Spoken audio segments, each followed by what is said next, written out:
Baik, shalom. Yang jawab cuma satu. Shalom. Apa kabar? Siapa yang luar biasa? Ada orang yang bertanya, apa kabar luar biasa? Apa yang luar biasa? Masalahku tambah luar biasa, Pak. Pergumulanku tambah luar biasa. Suatu ketika saya diundang persekutuan doa. Di mana? Di daerah Taman Modern, di daerah Cakung. Undangannya bilang begini, Pak Pendeta Abraham, tolong datang ke persekutuan doa kami, tolong pakai baju pendeta. Wah, ini baju pendeta yang mana? Saya juga agak bingung saudaraku. Apakah yang pakai jubah kayak Paulus begitu? Akhirnya waktu yang telah ditentukan saya datang. Oh ya, sini tidak apa-apa yuk. Kita face to face, tatap muka yuk. Saudara dikasihi Tuhan, saya datang ke tempat itu jam 9 sesuai dengan undangan. Karena harinya hari Jumat, saya pakai baju batik. Udah kayak pendeta toh. Sudah datang. Jam 9:30 gak ada tanda-tanda saya dicari. Ini undangannya benar gak sih? Tak lihat suratnya, benar itu. Akhirnya saya memberanikan diri masuk ke ruko itu. Dan saya coba mencari asyar. Tadi kan ada asyar mbaknya. Benar nggak ini iyutnya di sini? Iya. Baju saya salah apa enggak? Kalau salah saya bawa pakaian resmi di bawah. Mobil saya udah kayak kantor berjalan saudaraku. Baju dari ucapan syukur, ulang tahun, sampai kematian ada di mobil. Pendeta siap pakai. Nah saudara dikasihi Tuhan, saya masuk ke tempat itu. Yang ada itu saudara sekolah minggu. Umur 9 tahun. Saya tanya, adik, di sini ada gereja. Dia bilang begini, oh pendeta ya? Ah iya. Saya nggak tahu kenapa wajahnya dia kayak pendeta. Iya, om itu udah tunggu sama oma. Loh, aku gak janjian sama omamu. Aku janjian sama persekutuan doa. Siapa janjian sama omamu? Enggak kok. Udahlah, saya naik, saudaraku, saya naik. Saya pikir persekutuan doa paling enggak yang datang 10 lah ya. Paling tidak. Saya pikir yang datang 20 begitu. Datang yang datang cuma berapa? Cuma 7 orang. 7 orang pun semuanya adalah anjing. You understand what I mean? Anjing. Main gitarnya cuma 1 orang. Dan itu kuncinya C, tidak pindah-pindah. Jadi kayak lagunya kuburan. Lupa. Dia nyanyi saudaraku, encim ini nyanyi dengan sukacita. Saya tahu kenapa dia sudah tua-tua. Karena waktu nyanyi, suaranya lolos. Giginya tinggal 1, 2. Papa, engkau semufai. Karena akhirnya lolos gitu. Giginya udah gak ada penghalang lagi gitu. Tapi saya sampai ini persekutuan model apa ini? Tapi saya tahu persis. Ketika saya mendengarkan satu pujian, hadirat Allah itu datang, turun, bobotnya luar biasa. Dan saya bertobat. Ternyata kekudusan yang boleh ditunjukkan 1, 2 orang itu membuat hati Tuhan tidak tinggal diam di singgasananya. Dia bangkit berdiri, dia ulurkan tangannya kepada kita. Anakku di dalam kelegaan yang luar biasa. Amin. Kok kayaknya belum on ini, amin. Oke, bukan Alkitabnya yuk, karena khotbah harus ada firman. Mazmur pasal yang ke-63. Mazmur pasal yang ke-63. Kita lihat satu kisah yang luar biasa, bagaimana seorang anak muda yang Tuhan mampukan menjaga holiness ketika dia menghadapi masalah yang luar biasa. Sudah dapat? Mazmur pasal 63. Mazmur pasal 63 ini ditulis saudara dikasihi Tuhan ketika Daud itu berada di padang gurun Yehuda. Mazmur pasal 63 ini ditulis Daud sedang dikejar-kejar oleh Saul. Mazmur 63 ini adalah titik awal untuk Daud masuk ke namanya Gua Adulam. Mazmur pasal 63 ini ditulis saudaraku secara de facto Daud sudah menjadi raja, tapi singgasananya belum dia dapatkan. Coba lihat, atau belajar sebentar. Daud diurapi umur berapa saudaraku? 12 tahun. Betul? Dia pekerjaannya sebagai gembala. Tapi Alkitab bilang begini, ketika Samuel mendapatkan Daud, engkau adalah yang wajahnya kemerah-merahan. Hebat ya. Ada di padang gurun. Pernah ke Israel? Ada yang pernah ke Israel? Siapa yang kepingin ke Israel? Nah, cepat, malaikat sedang tulis. Haleluya. Bilang kanan kirimu, duit masalah kecil. Puji Tuhan, saya diizinkan tuh udah pergi 18 kali ke Israel. Sampai apel, sampai copet pun saya tahu di sana. Iya, di sana ada copet kudus karena ada di tanah suci. Nah, saudara ini kasih Tuhan, Daud ketika diurapi oleh Samuel, saudara ini kasih, masih berumur 12 tahun. Tetapi ayat ini ditulis, Mazmur ditulis ketika Daud berusia 17 tahun. Di mana tahta itu? Tuhan yang kita sembah bukan Allah yang instan. Amen? Amen? Kalau hari ini doamu belum dijawab Tuhan, bukan Tuhan ingkar janji, enggak. Tapi karena Tuhan punya desain yang indah. Kapan waktunya? Dia yang membuat indah pada waktunya. Coba lihat Mazmur pasal 63 ayat yang pertama. Mazmur Daud ketika dia ada di padang gurun apa? Yehuda. Saudaraku, padang gurun Yehuda itu sama dengan dari Nusa Tenggara Timur sampai ke Aceh. Bayangkan, di sana tidak ada pohon, kecambah pun nggak hidup. Yang namanya padang gurun itu kalau siang, saudaraku, panasnya itu sampai 48 derajat Celcius di atas titik zero. Kalau orang Israel bilang panasnya metak-metak. You know metak-metak? This is Hebrew speaking. Ini bahasa Ibrani terbaru. Kalau malam, saudaraku, dinginnya sampai berapa? Mencapai minus 3 derajat di bawah titik zero. Jadi kalau panas sekali, kalau dingin sekali. Bayangin Daud 12 tahun di mana? Di padang gurun Yehuda.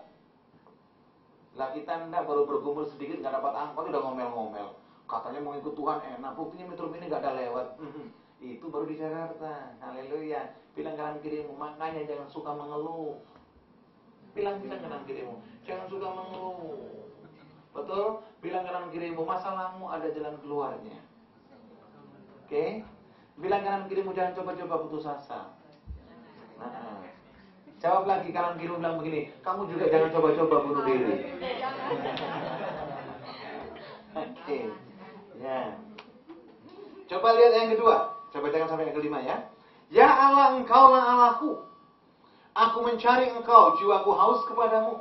Tubuhku rindu kepadamu seperti tanah yang kering dan tandus tiada berair. Ayat yang berikutnya, demikianlah aku memandang kepadamu di tempat kudus sambil melihat kekuatan dan kemuliaan-Mu. Ayat berikutnya, sebab kasih setiamu lebih daripada hidup, bibirku akan memegahkan engkau. Demikianlah aku mau memuji engkau seumur hidupku dan menaikkan tanganku demi namamu. Saudara ini kasih Tuhan, ada 4 cara ketika Daud menghadapi masalah dalam konteks holiness. Dalam konteks kekudusan. Apa mas? Oke. Yang pertama, saudaraku, lihat ayat yang kedua. Lihat ayat yang kedua. Ya Allah, engkaulah Allahku. Aku mencari engkau, jiwaku haus kepadamu. Saudara ini kasih Tuhan, ketika Daud ada dalam masalah, ketika Daud ada di padang gurun, ketika Daud sedang bermasalah, dia nggak nyalahkan Tuhan. Nah, tidak pernah saya dapatkan, saya pelajari dari Tawarikh, kitab Raja-Raja, Samuel maupun Mazmur, itu Daud menyalahkan Tuhan. Tidak ada. Banyak orang Kristen punya masalah, sekarang punya 2 jawaban. Yang pertama, lari mendekat kepada Tuhan. Betul? Berarti hubungannya intim dengan Tuhan. Tapi yang kedua, banyak yang lari menjauhi Tuhan. Akhirnya ini apa? Cari jalan keluar alternatif. Yang subur lah, segala macam. Ya, banyak orang menuju ke binasaan. Tetapi Daud berbeda. Bagaimana menjaga holiness Daud? Yang pertama, saudaraku, aku mencari engkau. Amin. Saudara boleh punya masalah, pergumulan boleh ada, sesuatu tantangan yang hebat boleh engkau hadapi. Tapi dengar, ketika engkau melihat kepada kemuliaan Tuhan, Tuhan sanggup berikan jalan keluar buat saudara. Amin. Saya pindah dari Bali menuju Jakarta tahun 2000. Karena saya waktu itu saya baru dibaptis tahun 2000, saya dibaptis tahun 2000. Karena sebelumnya saya Muslim. Tanggal 4 April saya ingat persis, jadi ulang tahun kemarin baptisan saya. Sudah 13 tahun saya dibaptis. Terus jadi pendeta yang ke 7 tahun ya. Jadi pendeta masih hijau, nggak apa-apa. Yang penting hatinya putih, amin. Amin. Saudara ini kasih Tuhan, saya pindah dari Bali ke Jakarta. Itu dalam keadaan luka. Sebelum jadi pendeta saya ada di sekuler. Tapi sebelum jadi di sekuler pun hidup saya cukup sulit, cukup menderita. Papa saya tinggalkan keluarga, tinggalkan mama itu ketika saya kelas 3 SD. Papa saya kawin lagi. Kayaknya dia nurun sama ilmunya yang subur. Papa saya kawin 3. Kelas 3 SD kami ditinggal. Satu keluarga, mama, adik, kakak, sama ada kakak tiri saya satu. Ditinggal pergi saudaraku. Dan mama itu terpaksa harus buruh nyuci pakaian. Dari rumah satu ke rumah yang lain. Untuk menghidupi pendeta yang ganteng ini. Haleluya. Waktu berjalan. Sampai kelas 6 SD. Saya lulus. Kelas 1 SMP saya tinggalkan rumah. Bukan minggat loh ya. Ini wajah setia loh ini. Tidak ada wajah-wajah tanda-tanda minggat. Saya pergi dari rumah. Saya bekerja di salah satu perusahaan minyak. Bukan offshore enggak. Minyak tanah. Ngecor minyak dari toko satu ke toko yang lain. Saya dapat gaji 1 minggu 500 tok perak. Tapi dibiayain sekolah sama si Pak Haji ini. Kelas 2 SMP naik pangkat. Bagian tukang tagih. I'm not talk about debt collector. Wajah saya bukan wajah debt collector. Jadi hanya orang beli minyak harus kami tarik uangnya. Kelas 3 SMP saya naik pangkat lagi. Saya jadi kernet. Jadi kalau sopirnya capek, saya kelas 3 SMP sudah bisa bawa truk gandeng. Dari Surabaya menuju ke Lumajang. Kami lakukan itu. Demi 500 perak 1 minggu. Singkat cerita lulus SMP. SMA saya coba mendekati rumah papa saya. Papa saya tinggal di Jember, saya di Lumajang. Jaraknya kurang lebih 70 kilo. Saya harap papa saya membiayai saya. Begitu masuk ke Jember, coba ngelamar ke papa saya mau tinggal di sini, saya mau sekolah begitu. 5 jam saya diusir. Di rumah ini gak butuh orang seperti kamu. Oh ya, sudah, pergi. Saya sekolah tetap di Jember, tapi saya nyari kayu bakar. Jember terkenal dengan tembakau ya.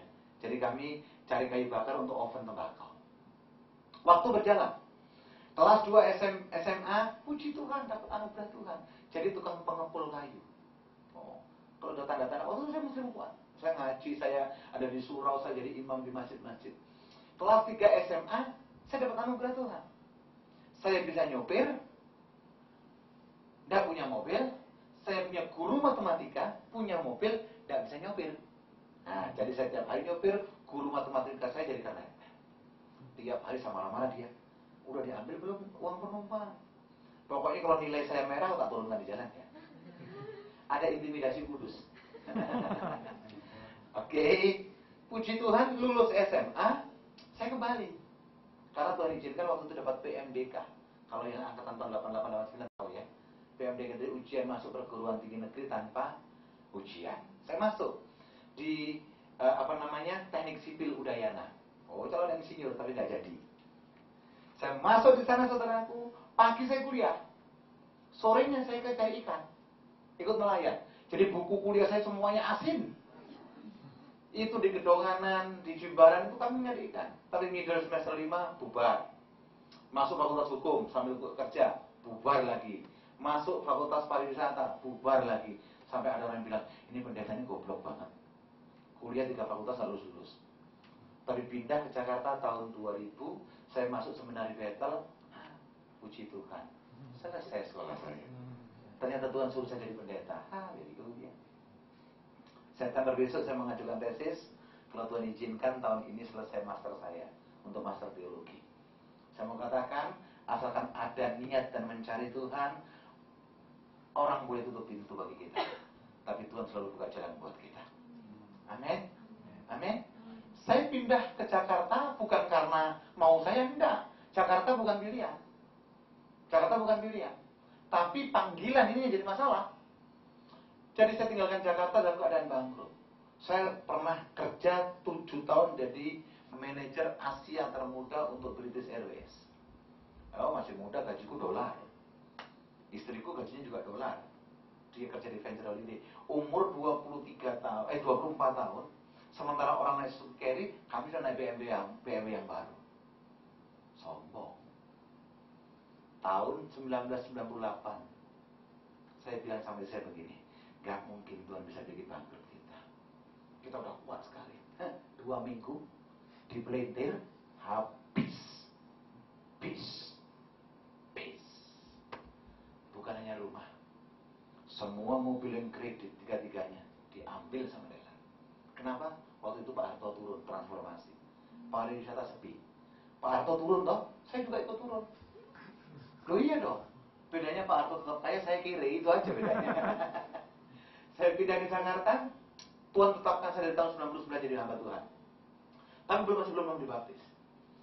5,5 tahun saya melayani di Jakarta, rumah nggak punya. Kontrak dari pintu ke pintu, tapi melayani Tuhan. Saya bilang kau diberkati, iblis dakwah saya, kamu nggak punya berkat. Tapi saya tahu persis 5,5 tahun di padang gurun ada janji Tuhan yang luar biasa, ada segumpal awan saya lihat. Amin, saudaraku. Kuncinya ternyata seperti Mazmur Daud. Ada di padang gurun, aku mencari Engkau. Kekudusan kita awali dengan apa? Mencari Tuhan terlebih dahulu. Kalau memperkatakan Matius 6 ayat 23 gampang. Cara dahulu Tuhan dan segala kerajaannya. Segala sesuatu ditambahkan kepada kita. Banyak orang menggarisbawahi yang ditambahkan.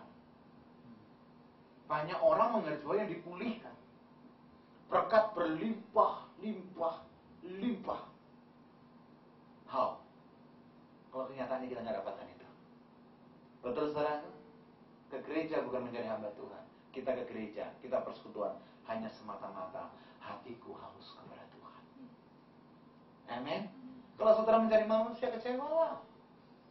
Tapi kalau saudara mencari Tuhan, Dia adalah Allah yang tidak pernah ingkar janji. Amin. Loh, saya melayani pemulung, saya melayani penjara, saya melayani anak jalanan, saya melayani rumah sakit Sulianti Saroso. Tempatnya orang yang kena AIDS. Orang bilang apa? Pak Amram, kenapa ngelakuin seperti itu? This is my calling. This is my compassion. Saya percaya persis. Kalau Tuhan ada di pihak saya, Tuhan akan melakukan perkara-perkara yang luar biasa. Bilang kanan dirimu, masalahmu pasti ada jalan keluarnya. Amin. Amin, saudaraku. Ini penting banget. Daud bilang apa? Engkaulah Allahku, aku mencari Engkau, jiwaku haus kepadamu. Daud gak main-main, saudaraku. Dia tidak bersungut-sungut, dia tidak negatif, dia tidak merasa kau ditinggalkan. Aku udah diurapi, aku udah dinubuatkan, aku udah ditabiskan menjadi raja. Tapi kenapa bukan sesuatu yang baik? Saudaraku, Anda semua melayani Tuhan, jangan harapkan sesuatu yang berlebihan dalam hidup. Terkadang kita semakin dekat melayani Tuhan, pergumulan justru semakin banyak. Loh iya Pak ya? Kelihatanlah wajah-wajah yang bergumul ini. Haleluya. Iya tak? Sekarang musim hujan, betul? Saudara punya payung di rumah enggak? Yang kemarin beli kompor dari ayam, toh? Coba, sekarang musim hujan. Saudara mau pergi ke gedung satu ke gedung lain. Punya payung, betul? Ketika saudara lewat dengan payung, hujannya berhenti enggak? Enggak. Tapi kita bisa lewati hujan itu karena kita pakai payung. Saudara percaya Kristus, dibaptis dengan bahasa roh segala macam. Apakah masalahmu hilang? Apa kita mau lari dari masalah? Tidak. Kita hadapi masalah itu bukan dengan kekuatan kita. Bersama dengan Yesus, kita akan melakukan perkara-perkara yang luar biasa. Boleh tepuk tangan untuk Tuhan. Haleluya. Amin. Mencari Tuhan. Ini penting, saudaraku. Banyak orang undur, banyak orang a priori. Apaan sih pendeta ini ngomong? Betul, saudaraku. Betul. Saya ini melayani ke kantong-kantong Kristen. Sepertinya kudus kayak Yesus. Tapi begitu punya masalah, coba aja kalau nyanyi. Walau 1000 rebah. Di mananya? Di sisimu. Ya tak? Kau tetaplah Allah penolongku. Betul kan? Walau 10.000 rebah di kananmu, takkan ku goyang. Hebat nyanyinya 1.000, 10.000. Ada satu masalah aja udah lari. Iya. Saya banyak lihat orang Kristen kalau ada teman-teman yang dikit-dikit puji Tuhan. Oh, nggak salah. Tapi kalau hanya untuk lip service, what for? Amen. Dikit-dikit Tuhan baik, engkau sabar apa? Siap statusnya lagi galau nih. Apa ini Kristen model? Halo. Amin. Nggak diapelin pacarnya, galau ini betul, kemana dia ya? Datang aku kasih terasi nanti. Haleluya. Tapi di sini tidak ada. Yang banyak anak-anak muda di Mesir sana dulu. Itu badung-badung di sana betul. Kalau di sini tidak ada, wajahnya kudus-kudus semua ini. Haleluya. Jadi yang pertama apa kuncinya menjaga holiness? Mencari Tuhan. Coba lihat yang berikutnya. Ayat yang ke-3. Demikianlah aku memandang kepadamu di tempat kudus sambil melihat kekuatanmu dan kemuliaanmu. Daud tahu persis dia tidak pernah berjalan sendirian. Daud tahu persis bahwa dia tidak mungkin dibiarkan yatim piatu. Daud tahu persis ada penyertaan Tuhan yang luar biasa. Daud tahu persis ada kemuliaan Tuhan yang akan dinyatakan atas hidupnya. Amin, saudaraku. Coba baca sebentar di Wahyu pasal 3 ayat ke-8. Apa Alkitab bilang di situ? Wahyu pasal 3 ayat 8. Boleh salah satu yang dapat baca? Wahyu pasal 3 ayat yang ke-8. Please. Aku tahu segala pekerjaanmu. Lihatlah, aku telah membuka pintu bagimu, yang tidak dapat ditutup oleh seorang pun. Terus? Aku tahu bahwa kekuatanmu tidak seberapa. Namun engkau menuruti firmanku dan engkau tidak menyangkal namaku. Aku tahu semua pekerjaanmu. Artinya apa, saudaraku? Apapun yang kita perbuat. Kalau di New King James jauh lebih spesifik. I know what you work. Aku tahu semua motivasi, rencana pekerjaanmu, kata Tuhan. Indah bukan, saudaraku? Tapi lihat, behold, aku telah membuka pintu bagimu. Loh, kita punya sahabat baik banyak, bukan? Tapi banyak di antara sahabat kita nusuk dari belakang, mengkhianati kita, memfitnah kita. Ketika agendanya tidak tercapai, dia mulai menjelek-jelekkan kita. Siapa yang pernah disalahartikan orang lain? Pernah lah ya, ada dusta di antara kita ya. Amin. Pernah difitnah orang enggak? Ya agak sering, Pak. Betul? Ya kadang-kadang itu agak hobi sedikit. Pernah ditinggalkan orang lain? Putus nyambung. Saudara ini kasih, dan itulah manusia. Betul. Itu manusia. Saya dengan istri sepakat. Semakin kuat orang menyerang kami, berarti semakin besar kemuliaan Tuhan yang akan dinyatakan atas hidup kami. Amin, saudaraku. Amin, saudaraku. Saya sering pelayanan dulu itu tahun 2000 sampai tahun 2004 itu jalan kaki pulang. Saya pernah bukan nekat, memang betul-betul nahadong hepeng. Itu pelayanan di Kelapa Gading, saya kontrak di Pol Tangan Pasar Minggu. Saya jalan 3,5 jam. Bukan karena apa? Gak ada duit. Tapi saya mengatakan Tuhan yang berjanji adalah Allah yang hidup luar biasa. Oh, udah gampang ngomong, saudaraku. Saya bisa ngomong gini karena saya mengalami. Betul. Kalau tidak mengalami sulit.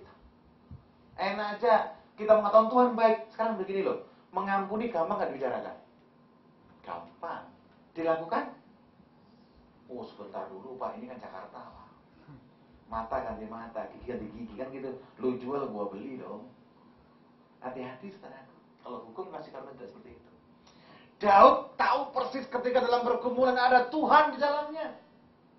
Ada Allah dalam kemuliaan yang luar biasa yang akan dinyatakan atas kehidupan Daud. Olehnya dia tetap menjaga kekudusan. Salam bos. Amin, saudaraku. Loh, mau ada yang amin? Amin. Jadi apapun alasannya untuk menjaga kekudusan dalam hatimu, pastikan bahwa Allah itu ada dalam kemuliaan, on track itu ada dalam hidup saudara.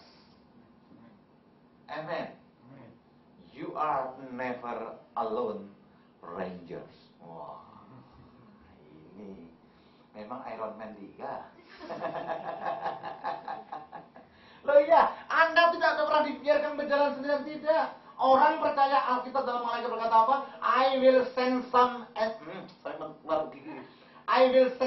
angel.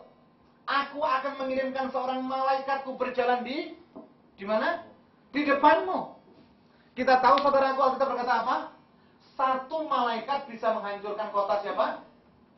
Sodom dan Gomora. Makanya kalau sudah jadi hamba Tuhan terkenal, nanti kalau jadi orang terkenal, nggak usah mengandalkan manusia. Yang ngawal saudara itu malaikat dan gratis. Ya.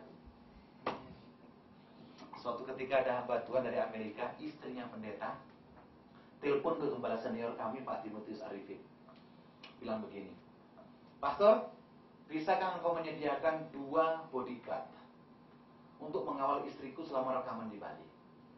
Jawabannya Pak Arifin gampang. Kalau kami sih biasa pakai bodyguard yang tidak usah bayar, dan itu aman. Siapa? Some angel. Tersinggung dia. Tidak. Indonesia belum. No. Saya di mana-mana tidak pernah pakai pengawal. Pengawalku adalah malaikat. Amin. Jangan pensiunkan malaikat, sebab dia dikirimkan buat saudara dan saya. Amin. Ya tak? Glenn Fredly nyanyi juga kok.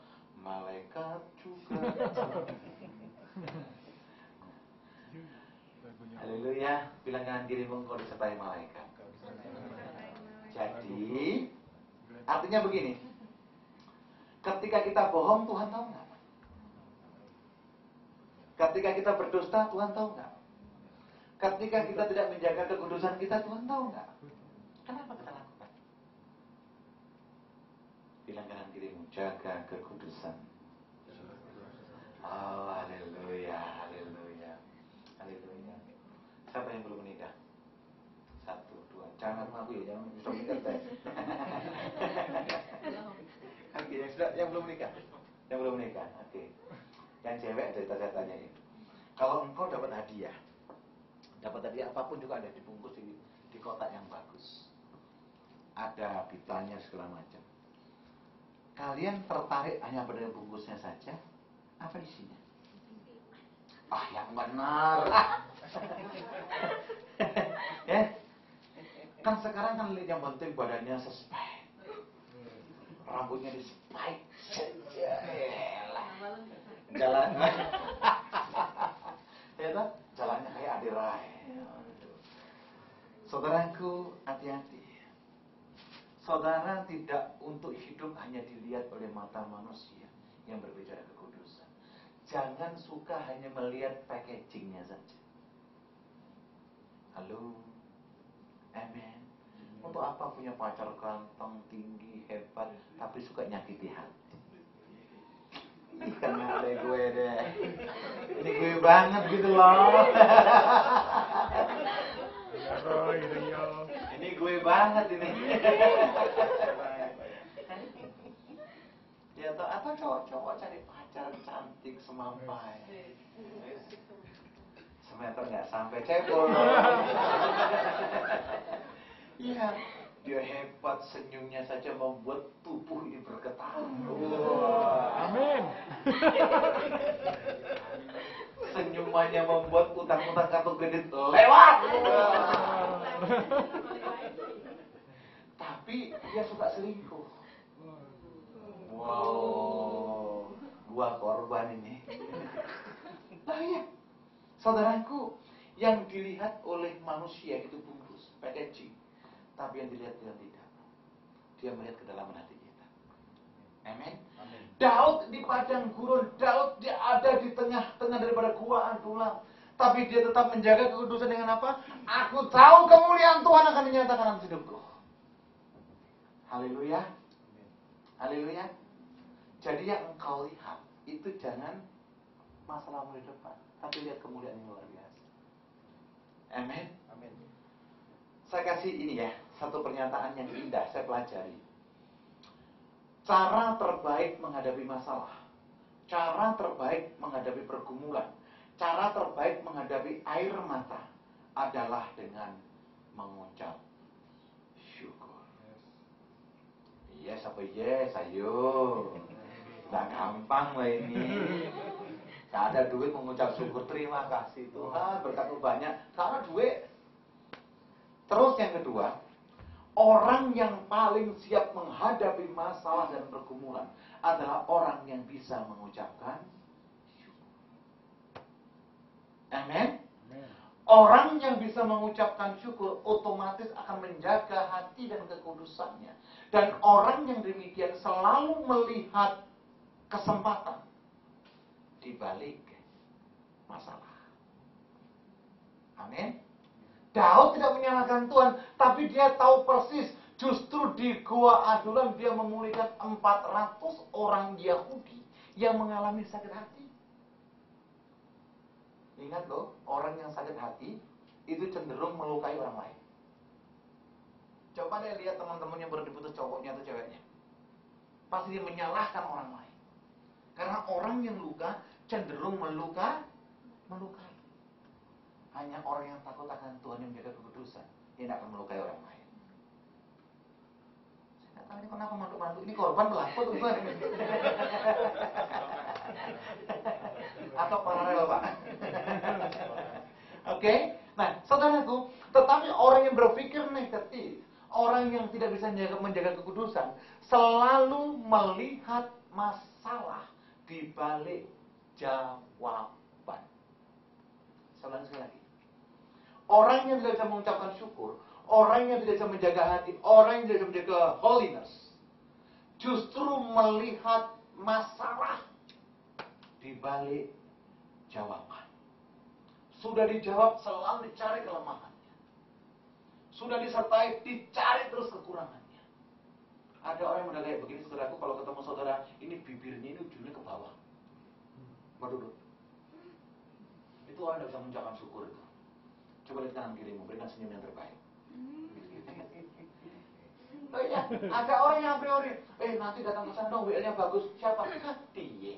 Loh, ini orang yang a priori harus minta syukur. Datang ke sana yuk, lihat Hillsong. Yang mana itu?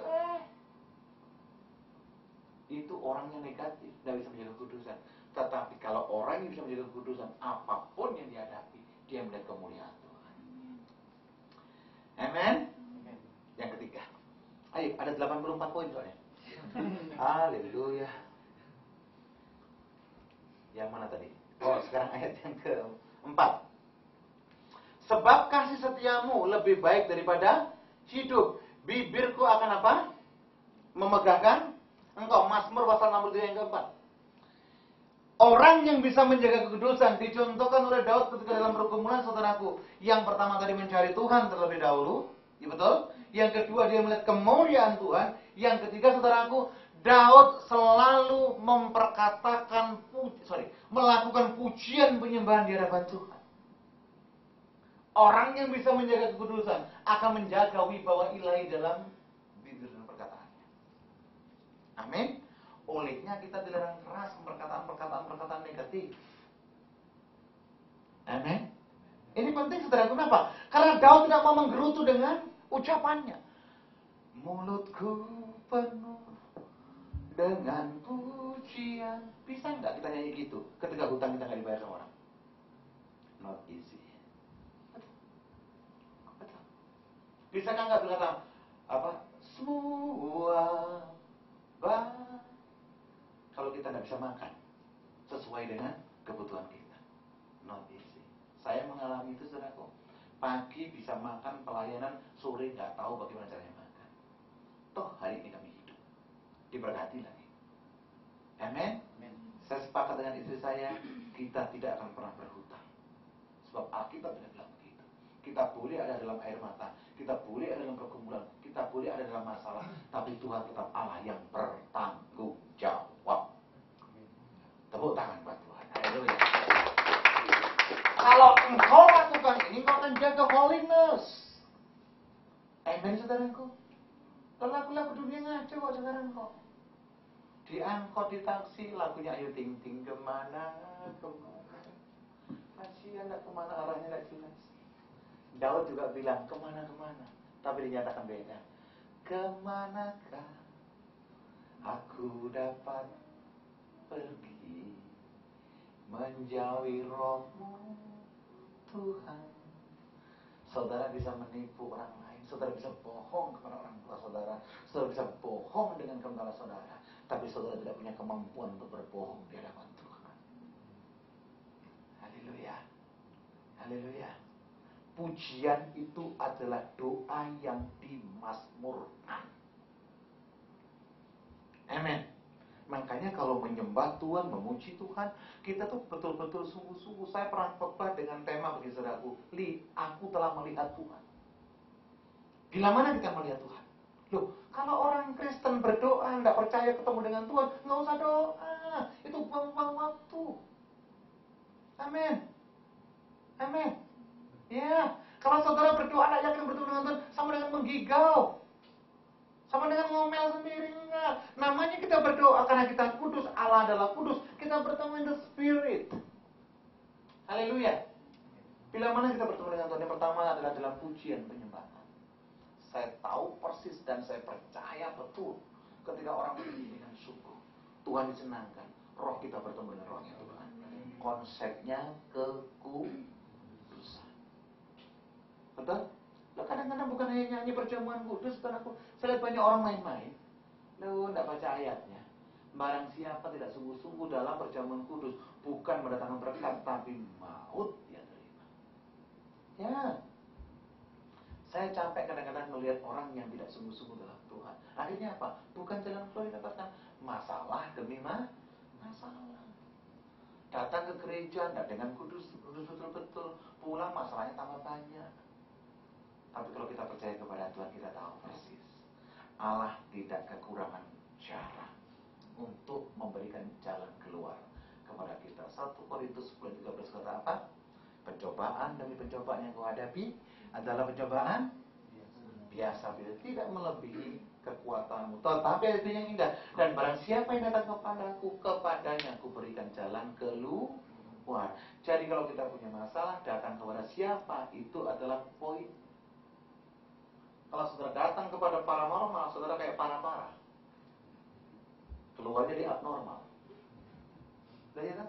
Loh, itu udah dukun 2 minggu udah sikat gigi. Kumur-kumur disemprotkan ke hidup kita. Untung hidup kita dari tanus. Yang begini mau kudus, enggak najis itu. Haleluya. Amin. Amin. Dulu di daerah Jember saya, kalau punya pameo anak muda SMA dulu beda saudara. Pokoknya cinta ditolak, dukun bertindak. Gawat. Ini gila habisnya begini-begini. Puji Tuhan saya udah jadi pendeta, tidak gitu. Orang sesat semua. Haleluya. Amin. Loh, saudara kira pendeta tidak punya masalah? Masalah kami itu ombyoan. You know ombyoan? Banyak sekali. Tapi sekali lagi saya sepakat bahwa kami menghadapi masalah bukan dengan kekuatan kami, dengan kekudusan dan penyertaan Tuhan. Kita dimampukan melampaui masalah itu. Tepuk tangan dulu buat Tuhan. Haleluya. Haleluya. Saudaraku yang dikasih Tuhan, pernah dengar ceritanya tikus yang mengecut nggak? Tikus yang tidak bisa menjaga kekudusan. Oh, tikus yang tidak kekudusan. Ini aneh-aneh aja. Ini cerita India kuno. Di Jakarta nggak ada. Ini diimpor dari ceritanya Mahabharata di sana. Jadi ada tikus saudaraku yang menyesal terus ada bantu. Tuhan, engkau nggak adil. Tuhan, engkau tidak bijaksana. Kenapa engkau ciptakan aku tikus? Tiap hari diukur-ukur sama kucing. Ternyata tuh kayak Tom and Jerry. Akhirnya dia berdoa, Tuhan kalau engkau baik, jadikan aku kucing. Oh Tuhan baik. Bim salabim jadi kucing. Jadi kucing paling keren di kampungnya. Tapi tidak lama kucing ini saudara ketemu dengan pitbull. Anjing yang gede. Dia marah lagi sama Tuhan. Ternyata tidak enak jadi kucing. Jauh lebih enak jadi anjing. Jadikan aku anjing yang besar, kayak bulldog begitu. Kenapa? Biar aku bisa jadi raja. Oh Tuhan baik dijadikan anjing. Betul tak? Satu kampung dia jagoan. Suatu ketika dia jalan-jalan nyasar. Nyasar sampai ke hutan. Begitu di hutan dia ketemu dengan harimau. Takutlah anjing itu. Ya gila, ada binatang yang besar. Dia bilang, Tuhan, saya tidak mau jadi anjing. Aku mau seperti harimau itu. Biar jadi raja hutan. Dijadikan Tuhan jadi harimau. Pas jadi harimau. Dia menjadi raja di situ. Tapi tiba-tiba mendengar senapan ditembakkan. Dar! Datang pemburu. Itu harimau ditembak. Dia menangis harimaunya. Tuhan, tidak enak jadi harimau Tuhan. Enak jadi pemburu itu Tuhan. Dijadikan Tuhan pemburu. Orang paling hebat sudah. Dari tikus tidak kudus ini. Oke, sampai jadi pemburu. Udah jagoan saudaraku, pulang ke rumah bawa buruannya. Oh hebat. Ternyata istrinya bilang gini, kamu laki-laki cuci piring. Kamu laki-laki cuci pakaian, setrika yang bersih. Ternyata pemburu pun takut sama istrinya. Dia mulai komplain sama Tuhan, Tuhan tak enak jadi pemburu. Ternyata pemburu yang hebat pun takut sama istrinya. Oh haleluya. Dan dia minta jadi istrinya. Oh dijadikan istri. Itu tikus yang kurang ajar memang itu. Dan bisa jaga kekudusan. Dan dia merasa bisa suruh suaminya segala macam, buru, tebas, segala macam. Suatu ketika dia goreng tempe, saudaraku, ada tikus lewat. Wah! Nggak enak Tuhan jadi istri, aku balik jadi tikus. Karena istrinya takut sama tikus. Bukan nggak penting engkau jadi apa hari ini, tapi yang penting kenali hatimu supaya engkau kudus di hadapan Tuhan. Amin. Amin. Siapa bilang WL Singer lebih kudus daripada Koster? No. Tidak. Kalau kita kerja sama, upahnya 1 dinar. Betul? Jadi siapa bilang pendeta jauh lebih hebat daripada Koster? Tidak. Enggak. Engkau tidak ada gunanya jadi pendeta hebat kalau asyarmu pun tidak jelas. Saudara salam dulu. Shalom. Kenapa datang ke gereja? Gereja tutup. Ya, atau tidak usah asyar lah yang tidak kelihatan office boy deh. Itu WC dari kuras-kuras itu selama 10 tahun gitu. Gereja apa kan itu? Gerejanya mewah tapi lah. Saya mau katakan saudara itu orang yang bisa menjaga hati adalah orang yang bisa mengucapkan syukur, ada pujian dalam mulutnya. Amin. Amin saudara itu. Ini penting sekali. Coba lihat yang keempat. Ayat yang kelima. Demikianlah aku mau memuji engkau, Mazmur pasal 63. Seumur hidupku dan menaikkan tanganku demi namamu. Ini berbicara apa? Pujian dan penyembahan. Daud tetap menjaga kekudusan sekalipun dia ada dalam pergumulan. Daud tetap memuji-muji Tuhan dengan cara yang luar biasa sekalipun saudaraku ada dalam air mata. Loh, kalau kita nyanyi, sekarang yang datang ini let's say lah 20 begitu. Kan masih ada yang menyaksikan toh. Kita nyanyi suara kita hebat, pasti mendengar menyaksikan. Kalau namanya gembala, saudaraku, namanya padang gurun. Ketemu manusia belum tentu sebulan sekali. Belum tentu. Loh, kalau ada orang nyembah di depan Tuhan makin kenceng, itu kan cari perhatian saja toh. Loh iya. Iya dong. Tapi masihkah engkau menyembah Tuhan dengan sungguh-sungguh ketika engkau nggak dilihat orang, nggak dihargai orang, ditinggalkan orang lain? Serius, tak gampang itu. Saya bilang begini sama Tuhan, Tuhan aku mau mengampuni, aku mau melupakan kesalahan orang lain. Tapi tahun 2000 saudaraku saya benci kepada papa saya dendam kepada papa saya nggak lama, cuma 25 tahun. Saya dendam sama papa saya. Karena papa saya nggak pernah biayain saya, papa saya nggak pernah kasih biaya yang layak menyekolahkan saya, enggak. Tapi saya bilang begini sama Tuhan, aku mau mengampuni, tapi mengampuni papa saya nggak bisa. Yang paling potensi menyakiti hati kita adalah orang yang paling dekat dengan kita. Amin. Betul kan? Oh iya.